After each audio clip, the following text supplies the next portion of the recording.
Did you offer to play a song at a friend's wedding and now that wedding is next weekend? Maybe you signed up for that open mic night and you just realized it's tomorrow night. Did you agree months ago to play a movement from Ravel's piano trio in church and now it's this Sunday? Just me? Sometimes life happens and you find yourself in a bit of a time crunch and have to learn a piano piece fast, or at least faster than usual. In this video, I'm gonna give you 10 strategies for expediting your learning and helping you meet those rapidly approaching deadlines. And most of these tips will also work if you have no deadline and just want to work on learning your pieces more quickly. Hi, I'm Megan and I'm a piano teacher, and on my channel I share tips, tricks, and tutorials every single week. Tip number 1 is not really a tip and more of a disclaimer. If you don't absolutely have to learn a piece fast, maybe don't. The risk of injury, whether physical from tension and over practicing, or emotionally injuring yourself from stress or the embarrassment of a bad performance, is definitely higher when you're in a rush. Strongly consider rescheduling the performance opportunity if you can, or pick easier music if you're able to. It's admirable and shows a lot of wisdom to know your limits and capabilities.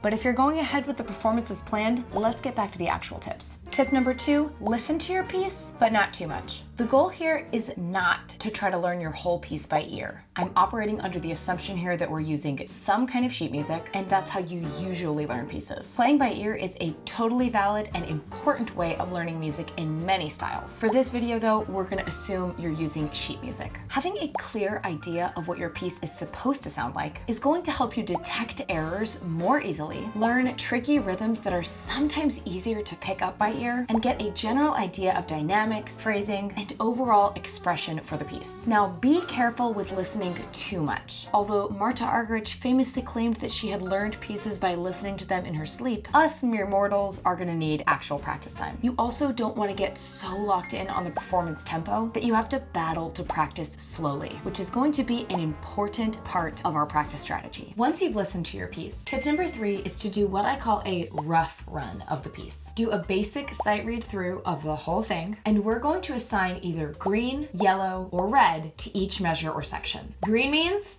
it's good to go. You can play it correctly the first time, and it won't need too much practice for it to be performance ready. Yellow means it's a bit of a challenge. You'll want a few reps on it before performing, but it's not too complicated. And red means it is going to need a good amount of careful, strategic practice to have it perfected. This process really shouldn't take very long, and don't fret over minutia. If it's hard, it's red. If it's easy, it's green. If it's somewhere in the middle, it's yellow. If after this process you notice that your piece is a lot of red and yellow, see tip number 1. Once each measure has been assigned a color, we're going to move on to step 4, which is creating a pretty detailed practice plan using our color system. Start by figuring out roughly how much time you have to practice before your performance, and create a little calendar of when you're going to practice each day. This is kind of a bonus tip. If you put your plan on paper, or if you're a good millennial like me, on your phone, it's way more likely to actually happen. Then we're gonna say goodbye to those green measures until our last few runs of the piece. Don't freak out. You don't need to waste your time playing through sections that really don't need your immediate attention. Of course, in a normal practice timeline, we want to give those easy places plenty of practicing, so we can be really detailed about voicing, phrasing, and expression. But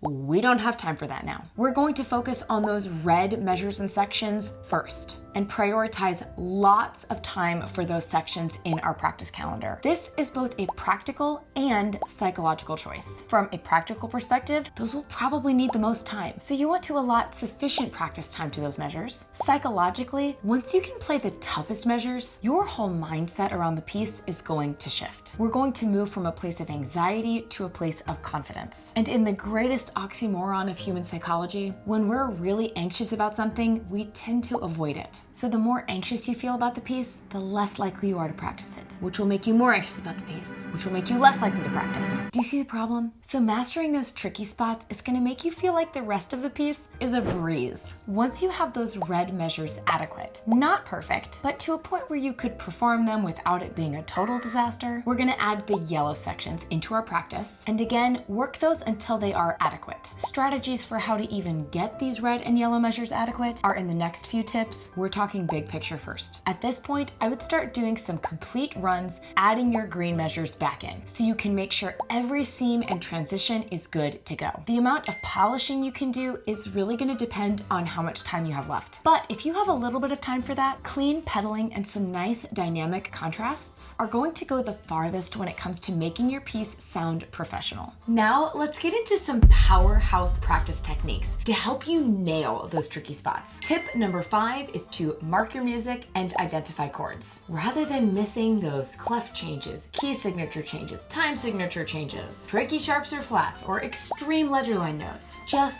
mark them in your music. I know this is the ultimate humble pie for many musicians. We tell ourselves, I'm definitely not going to forget that clef change next time. And then guess what? You miss that clef change next time. And then you have to waste time unlearning and relearning those mistakes. If you think you might miss it, mark it. If you have already missed it, mark it. When in doubt, mark it. Now I'm gonna add to this tip doing some rough theory analysis and marking some chords if that's applicable to your piece. Let me show you what I mean in the Ravel trio that I was working on recently. In this section, it is well worth it for me to go through and label some of these very dense chords. With all of these notes and so many accidentals, it's hard to see at first that these are actually fairly basic major and minor chords. And obviously the goal is to play every note right. But in a pinch, if you're getting the correct harmony, but maybe not the exact voicing, it's probably not going to be too noticeable. You do not have to be an advanced music theorist to do this. Don't worry about coming up with the exact label of Neapolitan 6 fully diminished French augmented whatever. If it looks kind of G-ish, we're calling that sucker a G chord. Now, while you're marking your music and identifying some chords, you might also be writing in some fingerings. So tip number 6 is to choose fingerings and stick to them. Often, experimenting with ideal fingerings is a part of our practice process, especially for challenging repertoire. But if you're in a time crunch, I would recommend you choose logical fingerings that follow good principles like avoiding thumb on black keys where possible, and playing common elements like scales, chords, and arpeggios with the standard fingerings, and stick to it. Unless it's a total disaster or you're in pain, which would probably mean you weren't following good fingering principles, don't change it, even if you think you might be able to come up with something better. I would rather you use a slightly less perfect fingering the exact same way every time than go back and forth between different options. Fingering is one of the key parts of building muscle memory. If you play the same passage of notes with totally different fingering, it's essentially like you just played a totally different passage. You will never be able to build reliable, useful muscle memory if you change fingerings all the time. So choose something good, write it down, and stick with it. Now that we have our practice plan, we've identified the trouble spots, we've marked our chords, we've chosen our fingering, everything in you is going to want to rush to getting your piece complete and playing it at the performance tempo. Practicing slowly and carefully is going to feel terrifying, because if I need to be able to play it at the full tempo, then I need to practice it at the full tempo, and I don't have time to just keep practicing it slowly, and I need to actually play the whole thing hands together. Stop. Breathe. Tip number 7 is to prioritize slow, hand-separate practice just as much as you normally do, which should be a lot. Slow, careful, focused practice is the best way to deeply learn your music. We use that word learn a lot, but sometimes what we're calling learning is very surface level and more parroting than anything. Sometimes students will say to me, when I practice too slowly or I really focus on my music, I actually make more mistakes. And in that case, I would argue that probably means you're not really learning your music as deeply as you need to and relying heavily on momentum and muscle memory in your playing. Let me use an example from an activity that's basically the complete opposite of piano playing: weightlifting. Now, believe it or not, I'm not a bodybuilder. I know the gun show over here might have fooled you. But now that I'm in my 30s and I can injure myself from just sleeping in weird positions, I am trying to exercise more. Let's say that I'm doing a bicep curl. If I swing my arms and use lots of momentum to bring the weight up, I can lift way heavier weights than if I focus on slow, controlled movements and making my muscles do the work instead of momentum. So when students say, I don't actually like practicing slow because it's harder, that's basically like telling your personal trainer, I don't really like doing my bicep curls slow and controlled because I can lift way heavier when I swing my arms. See the problem? Knowing your music very deeply and being extremely clear and confident in every note, finger, and rhythm, and playing it correctly over and over again, and playing slowly and carefully enough that you don't allow yourself to play it incorrectly is the most powerful, effective, and fast way to learn a piece. And if you can play it perfectly, clearly, and confidently at a slow tempo, speeding it up a bit really isn't as big of a hurdle as you might think, in all but the most extreme examples of very fast, very technical pieces. Which leads us to tip number 8, which is using your metronome to help control your tempo, and then using the metronome to increase tempo very gradually. This is also going to be helpful for ensuring that we can actually play the entire piece at the same tempo. Sectional practice, where we don't do a lot of working from beginning to end, can sometimes lead to tempo inconsistencies you might not notice. So using the metronome is an effective way to ensure tempo continuity. I would say this is especially important when you're trying to learn a piece quickly, because a steady tempo is one of the main things that an audience will notice and evaluate a performance on. Non-musicians really might not notice a few missed notes or lots of expressive detail and subtlety, but they probably will notice big tempo inconsistencies that aren't on purpose or for expressive effect. Now, tip number 9 is your Hail Mary pass.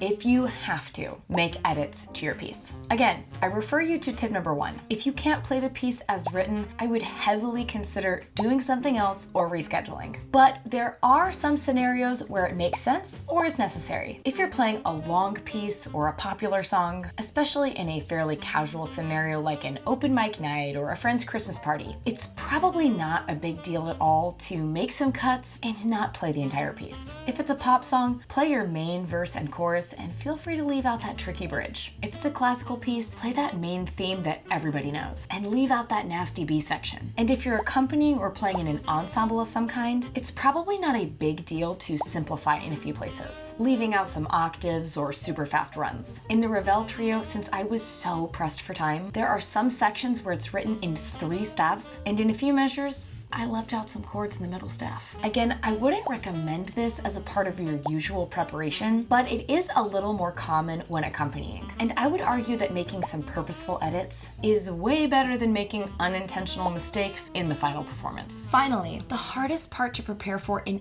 any performance is the nerves and mental game of performing. So tip number 10 is to set aside some time at the end of your preparation to video record yourself or have a friend or family member watch you play. Go through all the steps of the actual performance. Wear what you're really gonna wear, walk up to the piano, put your music down, make sure it's all right side up and in the right order. Ask me why I always tell my students to be careful for that. Take a bow if you'll be doing that, adjust your bench, deep breaths, the whole process. This is important. It really will make a difference and is worth taking the extra time to do. Adding the extra pressure of videoing yourself or having a friend or family member watching you will give you a little taste of the nerves of an actual performance and can also help you spot last-minute things you might want to fix. Of course, nothing is going to exactly replicate the full performing experience, but the closer you can get, the better.